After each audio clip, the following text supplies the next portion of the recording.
Although Sam Green narrates his own film, there is another recurring character, and that's the composer and sound artist Anea Lockwood, who has been exploring natural sounds and the area between music and noise since the 60s. The film's final sound is Lockwood just listening to the world behind her upstate New York home. Yeah, it's funny because I've never made a film where I kind of knew the end and just had to figure out how to make a film to get to that end. But it is Anea Lockwood, who's sort of this main character, sitting at dusk on her back step, listening to the world, the crickets, the bugs.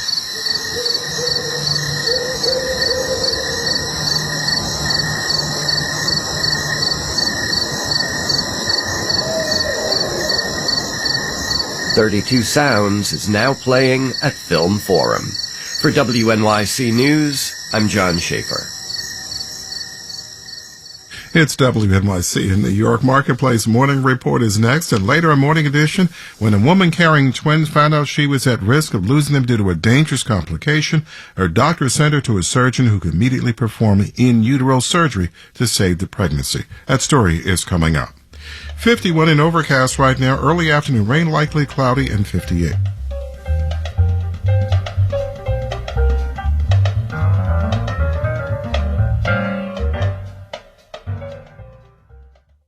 Support for WNYC comes from New York Tech. Emotional and mental health is a vital part of life. With a completely online master's degree in mental health counseling, students can learn to help heal minds and whole bodies. Learn more at nyit.edu.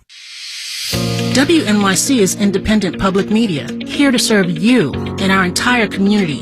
We are listener-supported and proud of it. Financial contributions from listeners like you make our work possible. When you give to WNYC, you're helping to fund the news you count on and the conversations yet to come. Become a member today. Text the letters WNYC to 70101 or visit WNYC.org and click on Donate.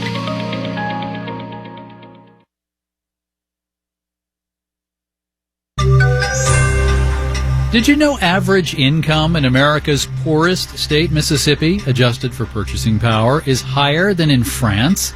We'll hear an argument for counting our economic blessings. Marketplace Morning Report is supported by Progressive Insurance. Progressive is looking for individuals who want to join an inclusive and unique culture. More information, including application, at progressive.com/careers.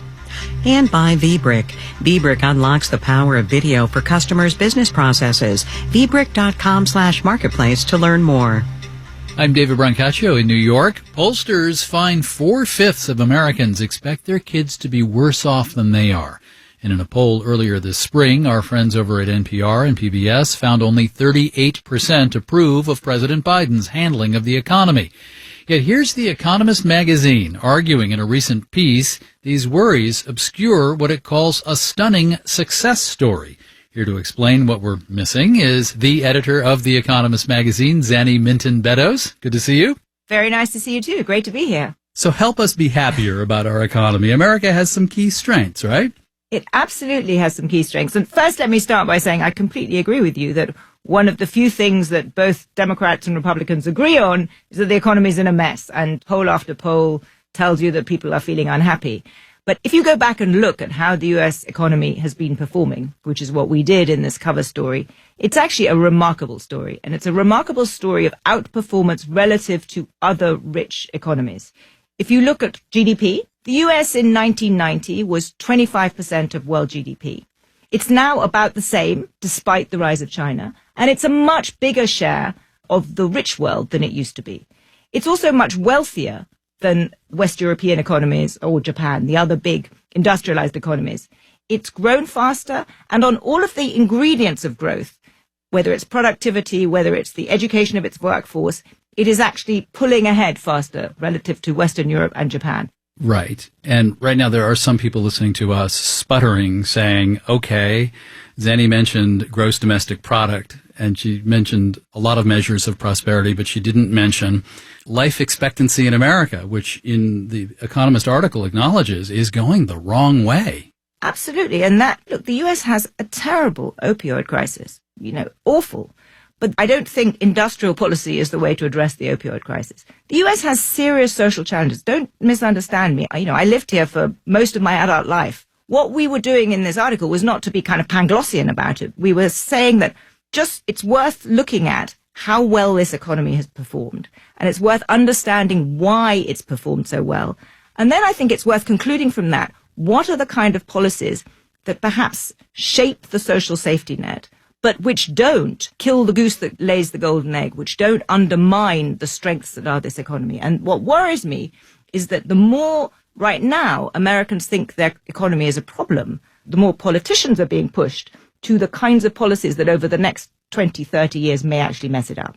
Yeah. And you see that among conservatives and liberals on things like trade policy. Absolutely. And if it had no consequences, then it wouldn't matter so much. But the kinds of policies that both sides are now talking about, like tariffs, like more protectionism, that really risks undercutting the engine that has been the U.S. economy. Zanny Minton-Beddoes, editor of The Economist, talking about the recent issue with the illustration of a cowboy on a tall-legged horse with the headline, Riding High, the Lessons of America's Astonishing Economy. Zanny, always good to talk to you. Very good to talk to you too, David.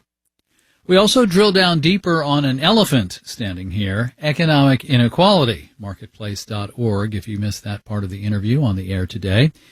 Markets this morning after the NASDAQ went up 2.4% yesterday. Dow, S&P, and NASDAQ futures are all down in the 0.4% range.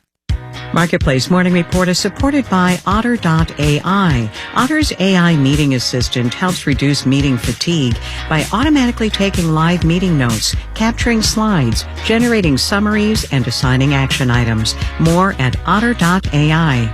And by Amazon Business, helping provide a smarter, easier way to get the supplies businesses need to thrive. Amazon Business, your partner for smart business buying.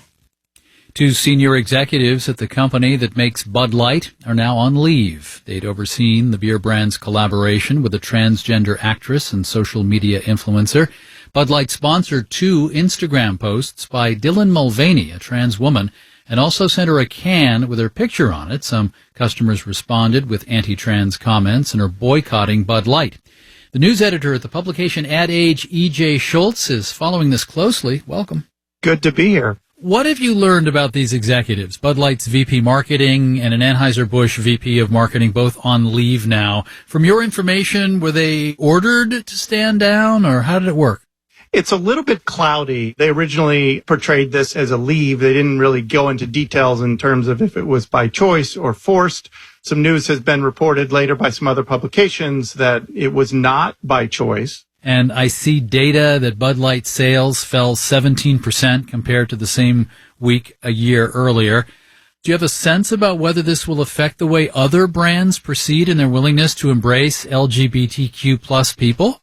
Other brands are absolutely watching this. The early sales returns show that the people that are upset over this are actually having an impact. And it really speaks to how the political winds are shifting when it comes to transgender issues. We've seen, of course, legislation introduced across many states around transgender rights and trying to curb those rights. And so brands have suddenly become targeted as part of this larger debate. It's difficult from the outside to parse exactly where the company stands on this. The company's defended its partnership with Dylan Mulvaney, saying in a statement it works with hundreds of influencers across brands as one of many ways to authentically connect with audiences across various demographics, unquote. But then these executives are now on leave, which seems to tug in a different direction in terms of what kind of message the company is sending. Right. Outside of that original statement, they've since sort of really walked, if not sprinted, away from this issue because of the heat they're feeling from distributors. They're almost in the middle because they've even gotten criticism from more on the left of, hey, why haven't you come out and had a more robust statement on transgender rights? They've really just said nothing specific since this has happened. E.J. Schultz is news editor at Ad Age. Thank you very much. Great being here. Our executive producer is Kelly Silvera. Our digital producer is Jarrett Dang. Our engineers are Jessen Duhler and Nick Esposito. In New York, I'm David Brancaccio. It's the Marketplace Morning Report. From APM, American Public Media.